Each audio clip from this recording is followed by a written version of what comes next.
మన ప్రధానమంత్రి గారు వేదిక మీదకి విచ్చేశారు. మాన్యులు కేంద్ర మంత్రివర్యులైన శ్రీ గంగాపురం కిషన్ రెడ్డి గారు, జితేందర్ రెడ్డి గారు, అదే రకంగా శ్రీ విశ్వేశ్వర రెడ్డి గారు, రాజగోపాల్ రెడ్డి గారు కూడా, మొన్న మునుగోడు హీరో శ్రీ రాజగోపాల్ రెడ్డి గారు కూడా విచ్చేశారు.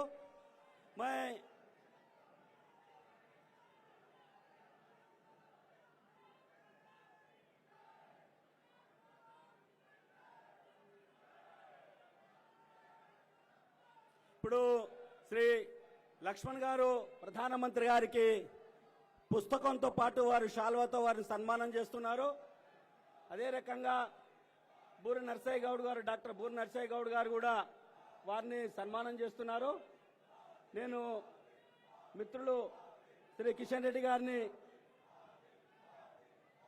శ్రీ సుధాకర్ రెడ్డి గారు కూడా భారతీయ జనతా పార్టీ కండువాతో వారిని సన్మానం చేస్తున్నారు.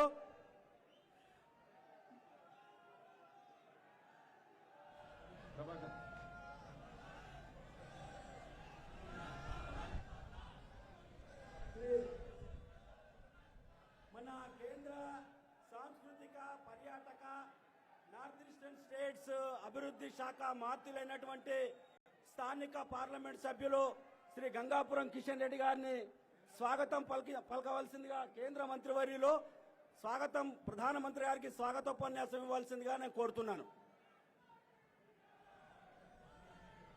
గౌరవనీయులు భారత ప్రధానమంత్రి నరేంద్ర మోడీ గారు భారత్ మాతాకి, అందరు చాలా గట్టిగా భారత్ మాతాకి, భారతీయ జనతా పార్టీ, నరేంద్ర మోడీ గారి నాయకత్వం, నరేంద్ర మోడీ గారి నాయకత్వం, నరేంద్ర మోడీ గారి నాయకత్వం. మిత్రులారా, ఈరోజు తెలంగాణ రాష్ట్రంలో అనేక రకాల అభివృద్ధి కార్యక్రమాలు చేపట్టడం కోసం నరేంద్ర మోడీ గారు తెలంగాణ రాష్ట్ర పర్యటనకు రావడం జరిగింది. ముఖ్యంగా తెలంగాణ రైతులకు ఉపయోగపడేటువంటి యూరియా పరిశ్రమ ప్రారంభించడానికి మన ప్రియతమ ప్రధానమంత్రి గారు ఆ యొక్క యూరియా పరిశ్రమను తెలంగాణ రైతులకు అంకితం చేయడం కోసము నరేంద్ర మోడీ గారు ఈరోజు రావడం జరిగింది. అంతేకాదు ఈ రాష్ట్రంలో నేషనల్ హైవేస్, జాతీయ రహదారుల అభివృద్ధి విషయంలో కూడా ఈరోజు అనేక రకాల కొత్త ప్రాజెక్టులకు శంకుస్థాపన చేయబోతా ఉన్నారు. అంతేకాకుండా ఈ రాష్ట్రంలో గత 8 సంవత్సరాలుగా జాతీయ రహదారులు తీసుకున్న లేక ఈ రాష్ట్రంలో మరి రైల్వే ప్రాజెక్టులు తీసుకున్న చాలా వేగవంతంగా ఈ యొక్క ప్రాజెక్టులు ప్రారంభమవుతున్నాయి. నేను ఒకటే మనవి చేస్తా ఉన్నాను, స్వాతంత్రం వచ్చినప్పటి నుంచి నరేంద్ర మోడీ గారు ప్రధానమంత్రి అయ్యేంత వరకు ఎన్ని జాతీయ రహదారులు 68 సంవత్సరాలుగా ఎన్ని జాతీయ రహదారులు ఉండేనో ఈ యొక్క 8 సంవత్సరాల్లో దానికి డబల్ చేయడం జరిగింది.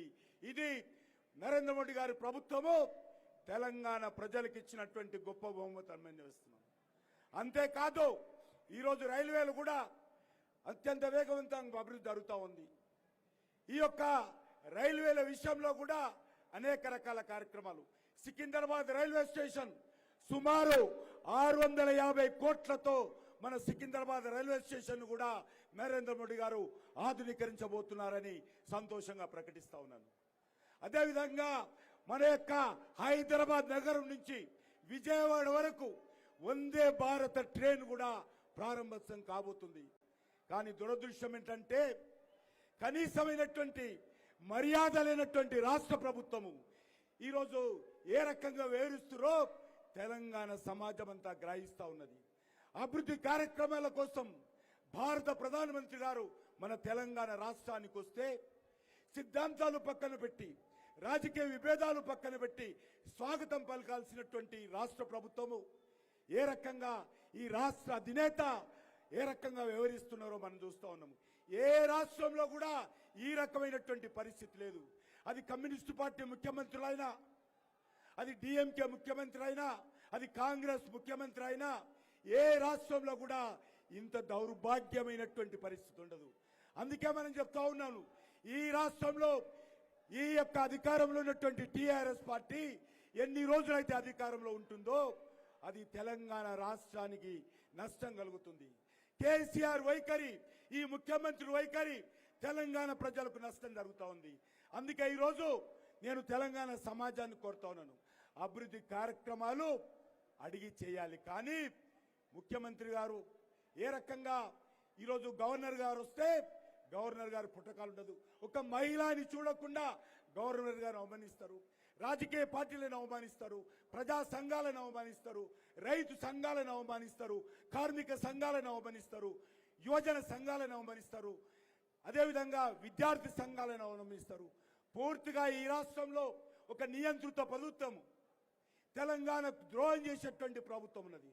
అంతేకాకుండా ఈ రాష్ట్రంలో మనం చూస్తూ ఉన్నాము, ఈ యొక్క ప్రభుత్వం ఈరోజు ఈ రాష్ట్రంలో పూర్తిగా ఒక కుటుంబానికి పరిమితమైంది. ఒక పరివార్ రాజ్, ఈరోజు ఒక కుటుంబ పాలన ఈ రాష్ట్రంలో కొనసాగుతుంది. ఫ్యామిలీలు, డిక్టేటర్షిప్, డైనాసిటీ ఈరోజు ఆలోచన చేస్తూ ఉన్నారు. ఎంతసేపు మన ముఖ్యమంత్రి గారికి తెలంగాణ అభివృద్ధి పట్టదు, ప్రజాస్వామ్యం పట్టదు, డాక్టర్ బాబాసాహెబ్ అంబేద్కర్ రాజ్యాంగం పట్టదు. ఎంతసేపు నిజాం రాజ్యాంగం ఉండాలి, నా తర్వాత నా కుటుంబమే ఈ రాష్ట్రాన్ని ఏలాలి.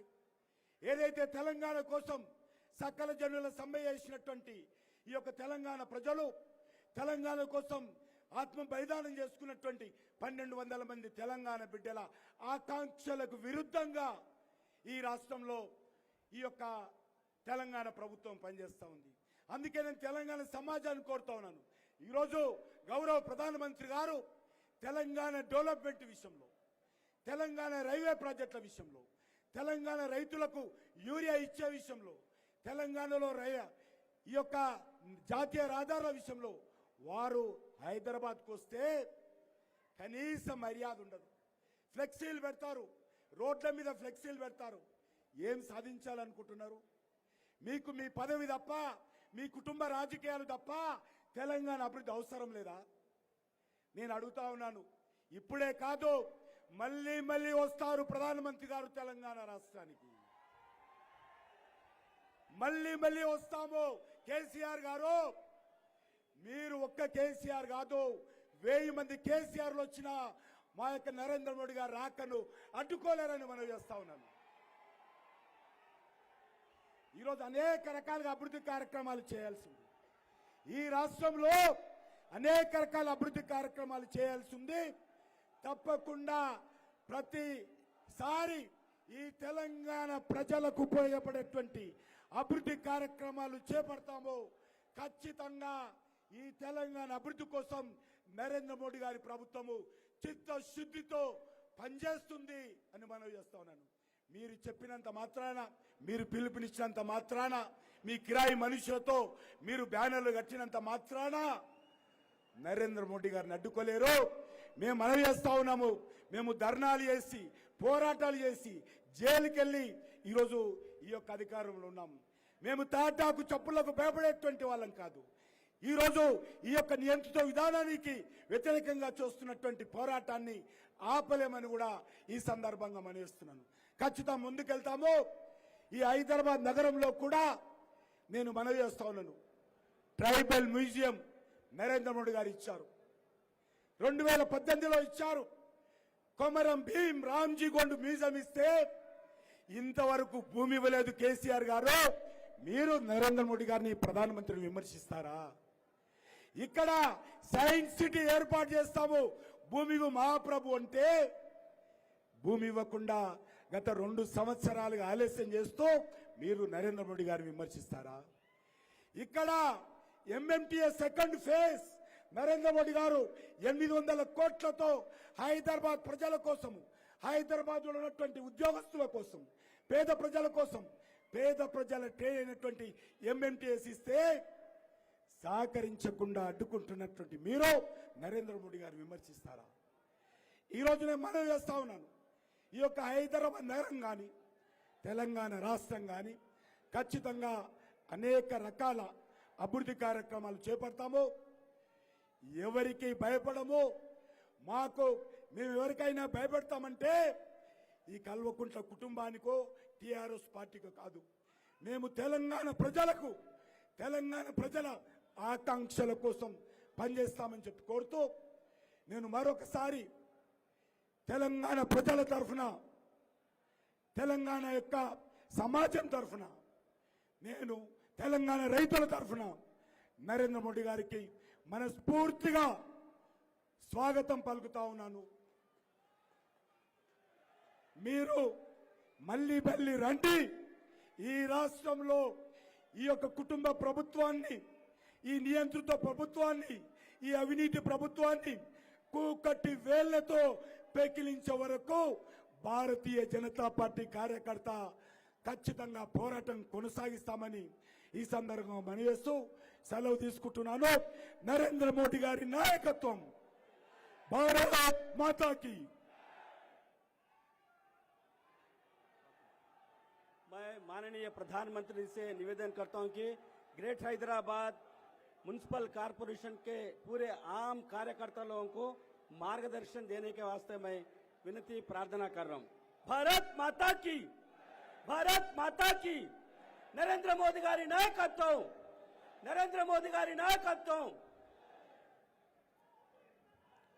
नमस्कार। भारत माता की, भारत माता की।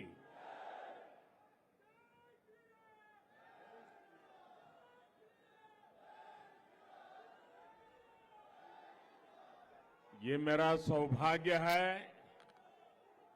कि आज मुझे तेलंगाना में विकास को नई गति देने के लिए महत्वपूर्ण कार्यक्रमों में हिस्सा लेने के लिए आपके बीच आने का अवसर मिला है। आज रामागुंडम में फर्टिलाइजर प्लांट के साथ साथ रेल और रोड से जुड़े बड़े प्रोजेक्ट का लोकार्पण और शिलान्यास का कार्यक्रम है। लेकिन इसके साथ ही मैं भी आपकी तरह भाजपा का एक छोटा कार्यकर्ता हूं और जब कार्यकर्ता के नाते हमारे संजय जी ने हुक्म कर दिया कि आप हैदराबाद में कार्यकर्ताओं को मिलकर के जाइए, तो मैं इसे अपना सौभाग्य मानता हूं कि एक कार्यकर्ता के रूप में आप सब कार्यकर्ताओं के बीच में आने का मुझे अवसर मिला। साथियों, मैं तेलंगाना बीजेपी के कार्यकर्ता इस कार्यक्रम में मैं आपको बधाई देने के लिए आया। मैं वाकई बताता हूं कि मैं तेलंगाना के कार्यकर्ताओं से बहुत प्रभावित हूं। कदम कदम पर आप लोग मां भारती के लिए समर्पण भाव से, निष्ठा भाव से जिस प्रकार से डटे हो, हर जुल्म के खिलाफ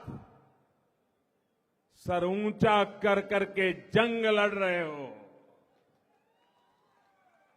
निराशा की गर्त में डूबी हुई यहां की सरकार जिस प्रकार आप पर जुल्म ढो रही है, अत्याचार कर रही है, लेकिन आप बिना थके, बिना डरे, बिना झुके भारती की सेवा में लगे हैं।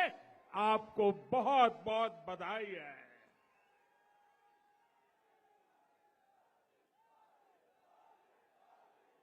भाइयों बहनों, मुझे अफसोस है कि तेलंगाना के नाम पर जो लोग फले फूले आगे बढ़े, सत्ता पाई, वो खुद तो आगे बढ़ गए, लेकिन तेलंगाना को पीछे धकेल दिया। तेलंगाना का जो सामर्थ्य है, तेलंगाना के लोगों का जो टैलेंट है, उसके साथ यहां की सरकार, यहां के नेता लगातार नाइंसाफी करते रहते हैं।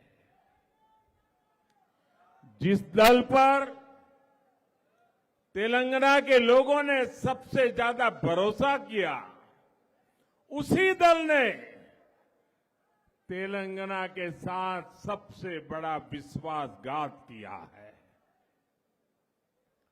लेकिन साथियों, जब अंधेरा बहुत बढ़ जाता है, चारों तरफ घना अंधकारा हो जाता है, उसी परिस्थिति में कमल का खिलना शुरू हो जाता है। और भोर से ठीक पहले, उजियारे से पहले आज तेलंगाना में भी ऐसे ही कमल खिलता नजर आ रहा है।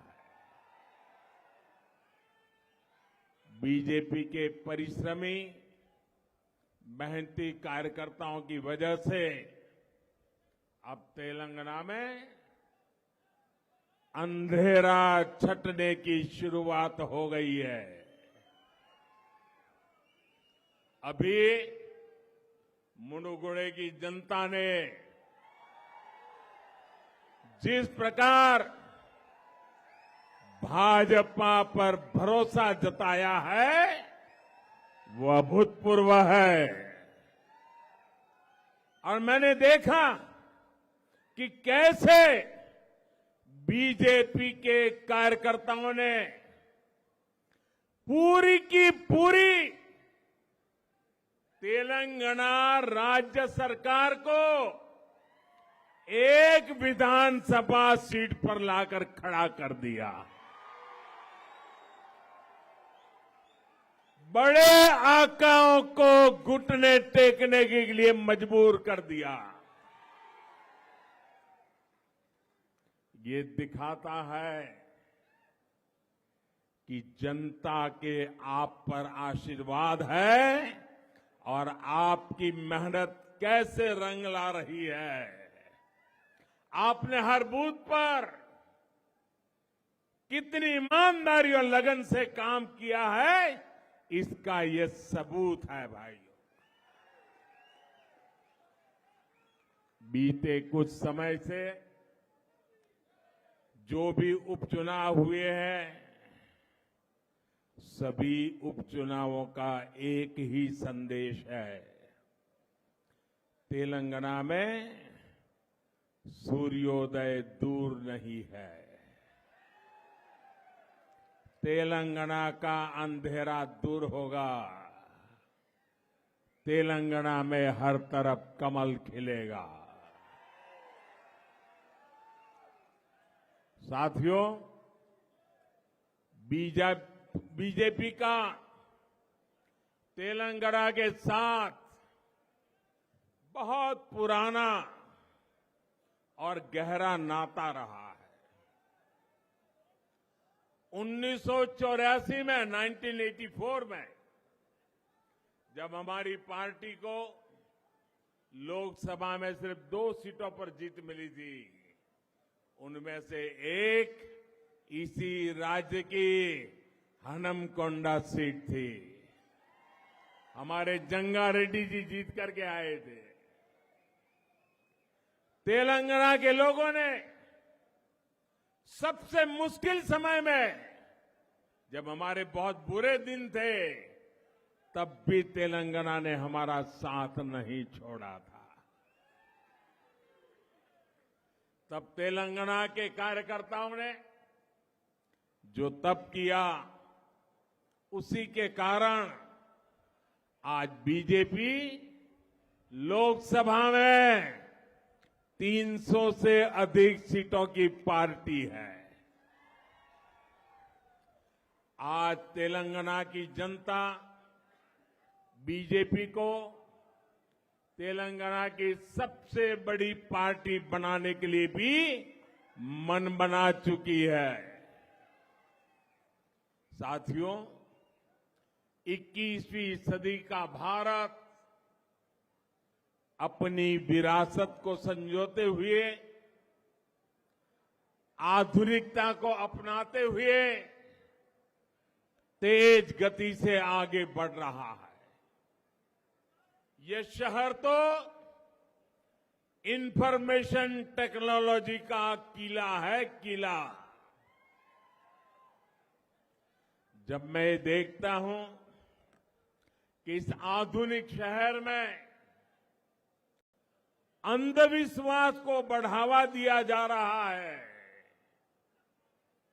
तो बहुत दुख होता है। ऐसा लग रहा है कि तेलंगाना की सरकार ने अंधविश्वास को राज्याश्रय दिया हुआ है। यहां तेलंगाना में अंधविश्वास के नाम से क्या क्या हो रहा है, ये पूरे देश को, देश के लोगों को जानना चाहिए। कहां रहना है, किस दफ्तर में जाना है, किसे मंत्रिमंडल में रखना है, मंत्रिमंडल कब बनाना है, मंत्री में से किसको निकालना है, ये सारा अंधविश्वास तय करता है। तेलंगाना का विकास करना है, उसे पिछड़ेपन से निकालना है, तो हमें सबसे पहले यहां से हर तरह के अंधविश्वास को दूर करना होगा भाइयों। आज मैं देख रहा हूं तेलंगाना में सुशासन और तेज विकास की आकांक्षा कितनी प्रबल है। अब तेलंगाना के लोग एक परिवार के बजाय तेलंगाना के हर परिवार के लिए काम करने वाली सरकार चाहते हैं, भाजपा की सरकार चाहते हैं। तेलंगाना की जनता फैमिली फर्स्ट के बजाय पीपल फर्स्ट की राजनीति चाहती है। साथियों, इस बार लाल किले से मैंने आह्वान किया है कि भ्रष्टाचार और परिवारवाद, ये विकास के, लोकतंत्र के, सामाजिक न्याय के सबसे बड़े दुश्मन है। आज मैं तेलंगाना में भ्रष्टाचार और परिवाद के विरुद्ध जो जनाक्रोश है, जनता जनार्दन में जो गुस्सा है, नौजवानों में जो गुस्सा है, वो आज हिंदुस्तान देख रहा है। और मैं आज तेलंगाना की जनता को आश्वस्त करता हूं, मैं आज तेलंगाना की जनता को आश्वस्त करता हूं, गरीब के लूटने वालों को, गरीब को लूटने वालों को छोड़ा नहीं जाएगा।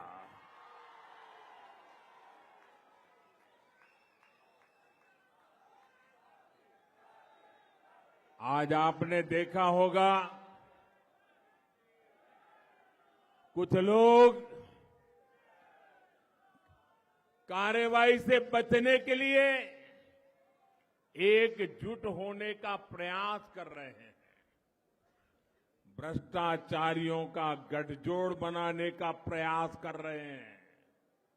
लेकिन तेलंगाना की जनता, देश की जनता ये देख भी रही है, समझ भी रही है।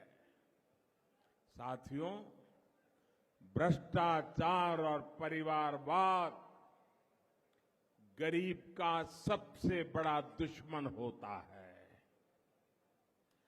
भ्रष्टाचार और परिवारवाद विकास का सबसे बड़ा दुश्मन होता है। इसलिए भाजपा भ्रष्टाचार और परिवारवाद दोनों से लगातार मोर्चा ले रहा है। भाजपा सरकार भ्रष्टाचार को जड़ से खत्म करने के लिए प्रतिबद्ध है। आप याद करिए, पहले राशन की दुकानों में कैसे गरीबों का राशन लूटा जाता था। हमने जनधन, आधार और मोबाइल की त्रिशक्ति का उपयोग करके करोड़ों फर्जी लाभार्थियों को हटा दिया।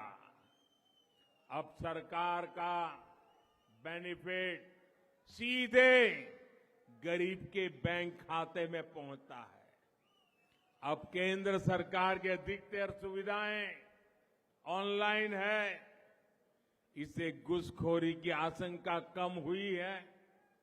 आज भीम यूपीआई के कारण देश में कैश लेन देन की मजबूरी कम हुई है।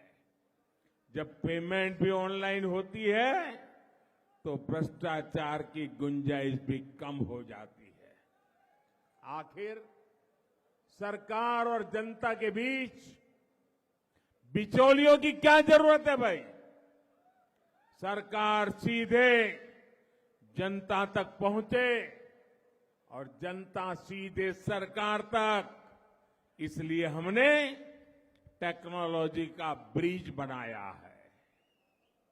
तेलंगाना में भी भाजपा ऐसा ही भ्रष्टाचार मुक्त सुशासन देने के लिए तैयार है। मैं बीजेपी के सभी कार्यकर्ताओं से कहूंगा कि आप तेलंगाना के बूथ बूथ में जाएं, केंद्र सरकार की कल्याणकारी योजनाओं का लाभ जिनको अभी तक नहीं मिल पाया है उनकी मदद करें। और एक बात, जरा मेरे तेलंगाना के कार्यकर्ताओं को मेरी व्यक्तिगत प्रार्थना है और मैं विश्वास करता हूं कि आप मेरी बात मानोगे। बताऊं? देखिए, कुछ लोग निराशा के कारण, हताशा के कारण, भय के कारण, अंधविश्वास के कारण सुबह शाम मोदी को गालियां देते रहते हैं। भांति भांति की गालियां देते हैं। सारी डिक्शनरी मोदी को गालियां देने के लिए उन्होंने खपा दी है। मेरी आपसे प्रार्थना है, ऐसी बातों से आप परेशान मत होना। उनके पास गालियों के सिवा देने के लिए बचा क्या है भाई?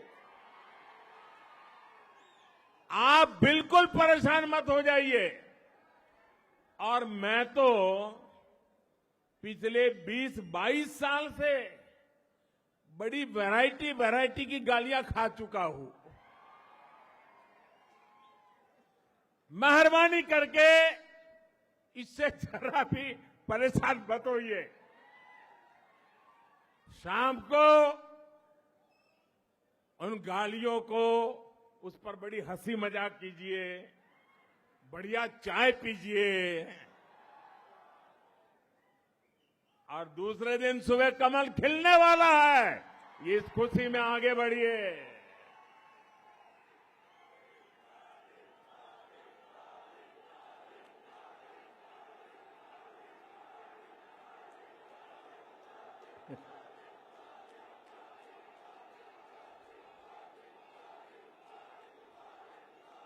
तो दोस्तों, आप मुझे बताइए, अब ये गालियों से आप परेशान नहीं होंगे ना? बिल्कुल नहीं होंगे ना? शाबाश। अरे सीना चौड़ा करके चलिए दोस्तों।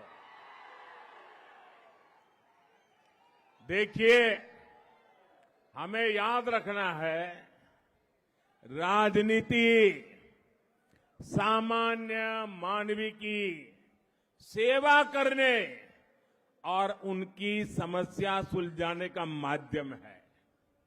इसलिए राजनीति में हमारा एजेंडा, हमारा मकसद हमेशा सकारात्मक होना चाहिए, सेवा भाव से भरा होना चाहिए। लेकिन यहां तेलंगाना में जिन लोगों को सत्ता मिली, उनका सारा ध्यान मोदी को गाली देने और भाजपा को कोसने में लगा रहता है। मुझे कभी कभी लोग पूछते हैं कि मोदी जी आप थकते नहीं हो? अब कल मैं दिल्ली में था सुबह, फिर कर्नाटका में, फिर तमिलनाडु में, फिर रात को आंध्र में और अभी तेलंगाना में। तो लोग मुझे पूछते हैं थकते नहीं हो? तो मैंने उनको समझाया, देखो भाई, मैं डेली 2 किलो, 2.5 किलो, 3 किलो गाली खाता हूं।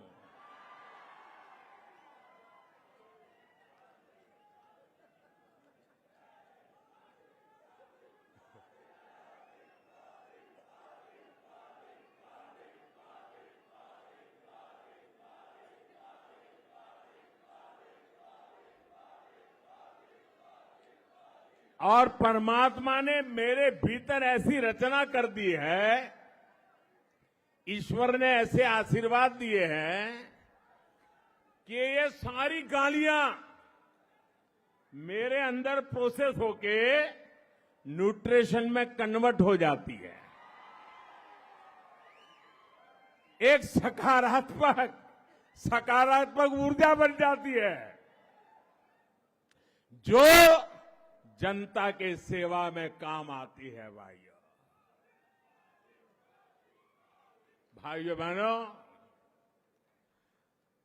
जो दिन रात मुझे गाली देते हैं, बड़ी नई नई गालियां खोजते रहते हैं, मैं उन्हें कहना चाहता हूं, अगर आप मोदी को कितनी ही गालियां दीजिए, हम हजम कर जाएंगे। भाजपा को गाली दीजिए, हमें कोई समस्या नहीं है, हम तो ऐसे ही बड़े हुए हैं। लेकिन अगर तेलंगाना के लोगों को गाली दी, तो लेने के देने पड़ जाएंगे।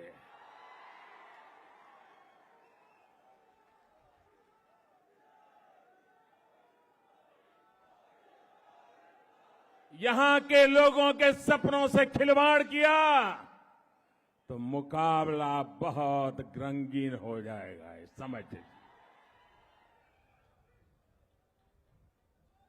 भाइयों बहनों, मोदी और भाजपा को गाली देने से अगर तेलंगाना का भला होता है तो देते रहिए, अगर यहां के लोगों की सुख सुविधा बढ़ती है देते रहिए, ईज ऑफ लिविंग होता है देते रहिए। मोदी और भाजपा को गाली देकर अगर तेलंगाना के किसान समृद्ध होते हैं तो जरूर दीजिए गाली। आज तेलंगाना के किसानों की स्थिति किसी से छिपी नहीं है। आप खुद इस बात के साक्षी है कि यहां के हल्दी किसानों को सरकार ने किस हाल छोड़ दिया है। आप इस बात के साक्षी है कि यहां विकास के रास्ते में किस तरह लगातार रोड़े अटकाए जा रहे हैं। मैं आज तेलंगाना के लोगों को भरोसा देना चाहता हूं, भाजपा तेलंगाना में पॉजिटिव एजेंडा के साथ आ रही है। हम मिलकर यहां विकास की नई गाथा लिखेंगे। साथियों, तेलंगाना, हैदराबाद मेरे लिए बहुत अहमियत रखता है। 2013 में मैं नव भारत युवा भेरी उसमें शामिल होने आया था। उस वक्त में अपनी पार्टी का पीएम उम्मीदवार भी नहीं था, मैं सिर्फ एक सीएम और प्रचार समिति का प्रमुख था। लेकिन जो स्नेह आप लोगों ने मुझे दिया, हैदराबाद ने दिया, तेलंगाना ने दिया, वो हिंदुस्तान के लिए ये टर्निंग पॉइंट बन गया था। और मैं कभी आपके उस प्यार को भूल नहीं सकता हूं। और मैं आपके इस प्यार को ब्याज समेत लौटाता रहता हूं, लौटाता रहूंगा, विकास करके लौटाता रहूंगा भाइयों। तब मैंने कहा था कि हमारी सरकार इंडिया फर्स्ट के विजन और संविधान को मजबूत करने की दिशा में काम करेगी। और सरकार बनाने के बाद हम निरंतर उसी लक्ष्य को ध्यान में रखकर काम कर रहे हैं। बीते 8 वर्षों में देश ने सुशासन का एक नया रूप देखा है। पहली बार देश की जनता को लग रहा है कि गरीब की हर जरूरत सरकार की प्राथमिकता बन गई है। यही कारण है कि जब 100 साल का सबसे बड़ा संकट आया तो केंद्र सरकार ने गरीबों को सर्वोच्च प्राथमिकता दी। पूरे देश में गरीब भूखा ना सोए, इसलिए अभी तक केंद्र सरकार 3 लाख करोड़ रुपए से अधिक खर्च कर चुकी है। इससे तेलंगाना के भी लगभग 2 करोड़ साथियों को मुफ्त राशन मिल रहा है।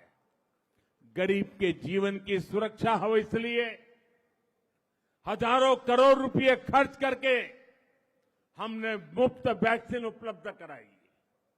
केंद्र सरकार हर लाभार्थी तक पहुंचने की अप्रोच के साथ काम कर रही है, सैचुरेशन के लिए प्रतिबद्ध है। लेकिन आप ये भी जानते हैं कि तेलंगाना में यहां की सरकार को गरीब के लिए होने वाले विकास कार्यों में परेशानी है। केंद्र सरकार की सारी कोशिशों के बावजूद यहां की सरकार ने पीएम आवास योजना के घर बनाने में रोड़े अटका दिए। देश भर में पीएम आवास योजना के 3 करोड़ घर गरीबों को बनाकर हम दे चुके हैं। उनके सिर पर पक्की छत हो गई है। लेकिन तेलंगाना के गरीबों से ये सुख भी यहां की सरकार ने छीन लिया। कहां ये लोग 2 BHK फ्लैट देने वाले थे, कहां पीएम आवास के घर भी नहीं बनने दिए। मैं जानता हूं तेलंगाना के लोग इस अपराध को कभी माफ नहीं करेंगे। साथियों, आज तेलंगाना पॉजिटिविटी चाहता है, प्रोग्रेस चाहता है, वो सिर्फ और सिर्फ भाजपा दे सकती है। तेलंगाना के लोग ये समझ रहे हैं, इसलिए यहां बीजेपी का जनाधार लगातार बढ़ रहा है। और आज जो तेलंगाना में सबको दिख रहा है, ये बीते 8 वर्षों में पूरे देश का ट्रेंड है। त्रिपुरा में बीजेपी की गिनती नहीं होती थी। हमारे कार्यकर्ताओं ने संघर्ष किया, जनता के मुद्दों को उठाया, आज वहां बीजेपी की मजबूत सरकार है। इसी तरह असम, अरुणाचल प्रदेश, हरियाणा, इन सभी राज्यों में हम लोगों की सेवा में लगे रहे और जनता जनार्दन ने हमें भरपूर आशीर्वाद दिया। अब तो बीजेपी की सरकारें जहां एक बार बन जाती है, वहां बार बार बीजेपी सरकार बन रही है। भाइयों बहनों, बीजेपी के प्रति ये विश्वास सुशासन के कारण है। वो सुशासन जिसके मूल में सबका साथ, सबका विकास, सबका विश्वास और सबका प्रयास का प्रण है। बीजेपी वो पार्टी है जो युवाओं की पार्टी है, गरीब के हित में सरकार चलाती है। अब तेलंगाना में भी हमें भाजपा को निरंतर मजबूत करना है। तेलंगाना को भ्रष्टाचार और परिवार के शिकंजे से मुक्त करना हमारा कर्तव्य है। मुझे भाजपा के लाखों कार्यकर्ताओं पर भरोसा है और आपका ये जो जुस्सा मैं देख रहा हूं, मुझे भी नई ऊर्जा मिलती है। मैं फिर एक बार आपको बहुत बहुत बधाई देता हूं, बहुत बहुत शुभकामनाएं देता हूं और आपकी निष्ठा को नमन करते हुए मेरे साथ बोलिए भारत माता की, भारत माता की, भारत माता की। बहुत बहुत धन्यवाद।